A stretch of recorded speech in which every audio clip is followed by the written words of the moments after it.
Et pour comprendre davantage ce procès, nous recevons Zoubaviel David Dabigué qui suit pour la RTB.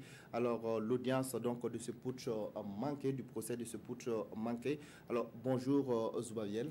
Bonjour Abaka Sagnon, bonjour à tous. Alors, nous avons suivi dans votre reportage. Alors, est-ce que vous pouvez déjà nous dire l'ambiance en tout cas qui prévaut ou bien qui a prévalu donc à la reprise donc, de ce procès ce matin? Alors on peut dire que c'est une atmosphère lourde qui a régné aujourd'hui sur la salle des banquets de Ouaga 2000 pour l'occasion transformée en tribunal militaire. Parce que d'entrée de jeu, les décisions du président Sédou Ouédraogo étaient vivement attendues de savoir ce qu'allaient devenir les listes. À partir du moment où le premier jour, il y a eu des débats qui ont été menés sur qui devait citer à comparaître les témoins des différentes listes qui ont été proposées.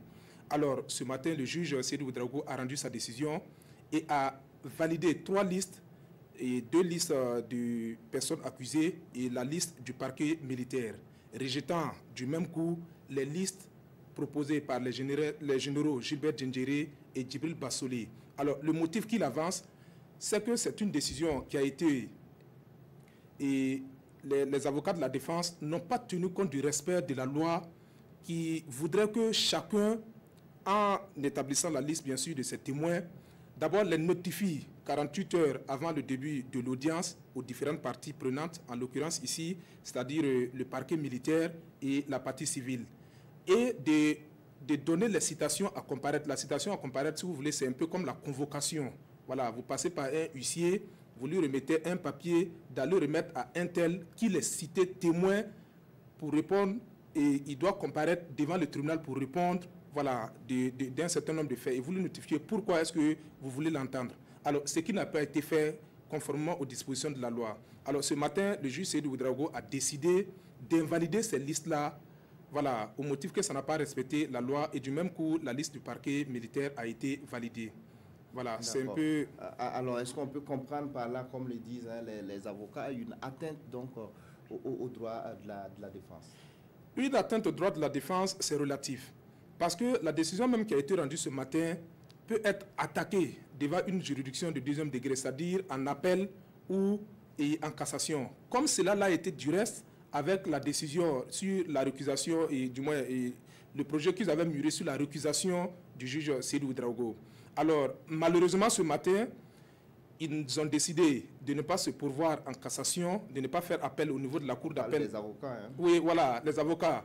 Ils ont décidé ce matin de ne pas se pourvoir en cassation sur cette décision, de ne pas faire appel au niveau de la cour d'appel de Ouagadougou. Ils ont juste décidé de se déporter, laissant du même coup seuls leurs clients. Voilà. Donc c'est une atmosphère. Et quand ils sortaient, pour compléter un peu votre première question, et sur l'ambiance qui a régné ce matin, alors quand les avocats ont commencé à se déporter, à quitter la salle, il y a eu des parents des victimes qui étaient dans la salle, qui ont crié et qui ont tenté quand même de s'insurger contre cette façon de faire qui, à leurs yeux, ralentit même le procès, la tenue du procès, le cours du procès. Alors, vous savez qu'en l'occurrence, le procès n'est pas suspendu quand vous perturbez la sérénité de l'audience. Le président se doit de vous expulser s'il le veut. Alors, ce qui a été fait ce matin, donnant lieu à une scène un peu, j'allais dire, inhabituelle. Parce que c'était une courte poursuite devant la salle des banquets de Ouaga 2000 où ces personnes qu'on a expulsées décident de ne pas quitter les lieux. Alors, ils étaient aux prises avec les forces de défense et de sécurité quand nous rentrions à la télé ici. Alors, c'était une atmosphère qui était vraiment délétère, très lourde et qui n'est pas bonne à vivre dans un procès qu'on veut serein. Voilà. D'accord. Alors, concernant l'attitude des avocats qui ont décidé de quitter la salle, qu'est-ce que cela peut avoir comme conséquence sur la suite du procès? Bon, la conséquence immédiate, c'est une question de communication. Alors, dès qu'ils se sont déportés, nous leur avons accordé une interview dans laquelle ils crient à la violation des droits de leurs clients. Alors, ils disent prendre à témoin l'opinion publique nationale et internationale sur le fait que le juge Sédou Ouédraogo décide aujourd'hui d'outrepasser ses prérogatives et c'est comme si on les avait chassés de la salle. Alors, c'est une lecture qu'ils font de la question. Mais en rendant sa justice, le juge Seydou Ouedraogo leur a dit qu'il pouvait se pourvoir en cassation, faire appel de la décision. C'est-à-dire que ce n'est pas une décision qui est une décision figée, si vous voulez. C'est une décision sur laquelle une autre juridiction de deuxième degré peut revenir. Mais ils ont décidé aujourd'hui d'outrepasser cette façon de faire, voilà, qui avait toujours régné entre les différentes parties, et de se déporter. Et ce n'est pas la première fois, c'est la deuxième fois, si vous vous en souvenez.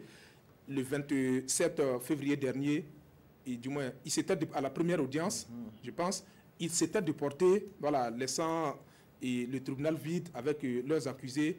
Et dans ce cas, le président du tribunal avait décidé de suspendre. Alors aujourd'hui, il n'a pas décidé de suspendre pour permettre à tout le monde de rentrer chez lui. Il a juste décidé de suspendre pour que les gens puissent se restaurer et revenir. Alors, pour revenir à la question, les accusés seront face à leur dessein, sans leurs avocats. Parce que s'ils décident aujourd'hui, à l'instant T, de rentrer dans le fond des débats, c'est-à-dire que de faire comparaître les différents accusés et commencer les auditions, ils seront sans avocat et on ne sait pas en tout cas tout ce que tout cela augure, mais quand même, bon, c'est une situation qui n'est pas... Voilà, les avocats ne sont pas très à l'aise, les avocats de la partie civile et autres ne sont pas très à l'aise dans cette situation parce que ça ne permet pas forcément la manifestation de la vérité. En tout cas, ce n'est pas une situation souhaitable, si on peut le dire, voilà, effectivement, pour l'ensemble des acteurs. Alors, dernière question, il faut dire également que la Cour de cassation donc, a donné son avis concernant la récusation donc, du juge Seydou Ouedraogo. Voilà, effectivement, hier, par décision motivée, et le président de la Cour de cassation a rendu une décision sur la récusation du juge Seydou Ouedraogo.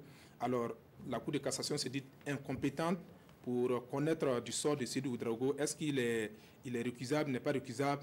La Cour dit qu'elle est incompétente pour connaître de ce cas-là.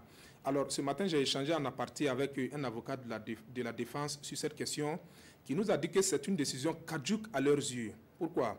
Parce que leur pouvoir formulé a été adressé au président de la chambre criminelle de la Cour de cassation et non au président de la Cour de cassation de la Cour de cassation. Alors, c'est le président de la Cour de cassation qui a rendu la décision. Ils disent qu'ils ne lui ont pas adressé une correspondance à la matière. Donc, c'est une décision qui n'a pas de sens à leurs yeux. Alors, ils attendent toujours une décision motivée du président de la chambre criminelle de la cassation. Voilà, effectivement. Okay. Alors, c'est dans cette ambiance que nous aussi, nous avons quitté le tribunal militaire.